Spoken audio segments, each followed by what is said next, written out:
Tulungan mo kami rito! Inaatake si Ding! Ha? Dalihan mo! Dali! Senyora! Senyora, dahan-dahan po. Rose! Dalihan mo! Kanina lamang nakipaglaro to kay Tucci. Hindi mo ba binigyan ito ng gamot kanina? Wala na ho eh. Tonta! Bakit hindi ka bumili?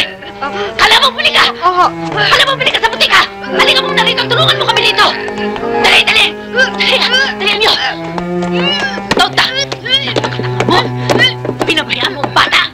Ito naman ho pinababayaan eh.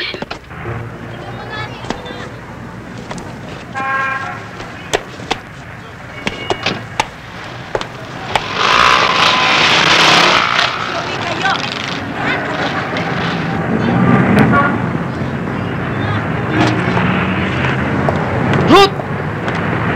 Ruth! Ruth!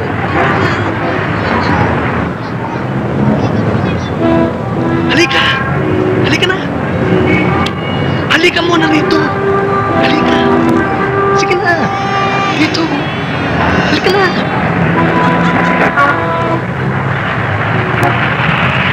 Mabuti naman pala, naagapan ng kapatid mo. Nabili mo ba ang gamot? Oo, ito nga eh. O, kamusta na si Alan? Kumain ka Mabuti muna, naman. Ilan na anak nyo? Eto, Wala pa nga eh. Salamat. Ang galing nyo naman mag-family planning. Eh, kami nga ni Selly, nagpa-planning din. Kaya tingnan mo, hindi na nasundan ng dalawa namin. O, di ba bakit? sabi ko sa inyo pag may Pasok tao na kayo sa loob. gulo, o doon na muna kayo sa loob, mamaya na, ha? Ewan ko lang ngayon, hindi na ako babalik ng Saudi. Baka pumaltos ang family planning namin ngayon. Loko mo! Totoo naman, di ba, honey? O, sige, Ruth, magmerienda ka muna. Thank you. Hindi ka na ba aalis? Hindi na muna dahil may sakit si nanay. Magmerienda Kaya ka ayoko muna. munang iwan siya. Total, sa awa ng Diyos, malaki-laki na rin naipon namin.